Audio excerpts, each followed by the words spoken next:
एक दिन श्री कृष्ण आराम से बैठे बैठे सोच रहे थे कि उनके आसपास के लोगों को थोड़ा थोड़ा ईगो आ गया है, अहंकार बढ़ सा गया है सबका। जैसे गरुड़ देव को सबसे तेज होने का, उनकी पत्नी को उनका सबसे प्रिय, सबसे सुंदर होने का, सब में थोड़ा थोड़ा नार्सिज्म दिख रहा था उन्हें। अब इसका इलाज भी करना जरूरी था, पर करे कैसे? एंड एज यूजुअल वो मुस्कुराए और याद किया उन्हें जो हर विपदा, हर समय, हर युग में उनके साथ खड़े रहे हैं, दी अंजनी पुत्र हनुमान। और तब वो अपने महल में बैठते हैं, लेकिन इस बार श्री राम के रूप में, और साथ में थी उनकी पत्नी। फिर उन्होंने गरुड़ को बुलाया, सीना तना हुआ, पंखों में गर्व, और वो उसे कहते हैं हिमालय के पास हनुमान ध्यान में होंगे, उन्हें बुला लाओ, कह देना राम ने याद किया है। गरुड़ उड़ पड़ते हैं। हिमालय जहाँ समय भी धीरे चलता है, वहाँ बैठे थे हनुमान, आंखें बंद, होठों पर सिर्फ एक नाम।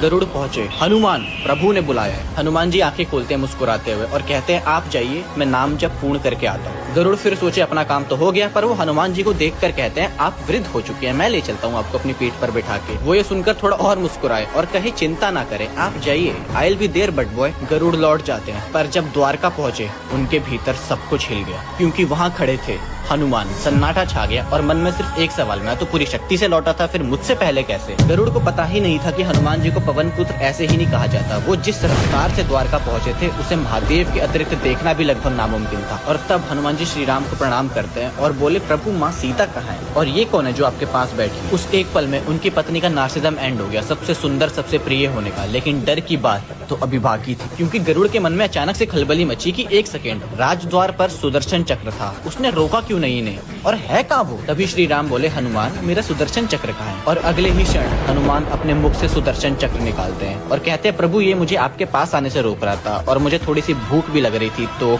ये देखकर गरुड़ हिल गए थे कि सुदर्शन चक्र जो पूरे यूनिवर्स, समस्त ब्रह्मांड की एक अनस्टॉपेबल फोर्स है, उसे ये मुख में दबाकर कैसे खड़े हैं? बेसिकली सुदर्शन चक्र को भी घमंड हो गया था कि वो अजय है, अपराजय है, कोई उसे रोक नहीं सकता। पर कहते हैं ना, आपन तेज सम्हारो आपे, तीनों लोग आंखते कांपे।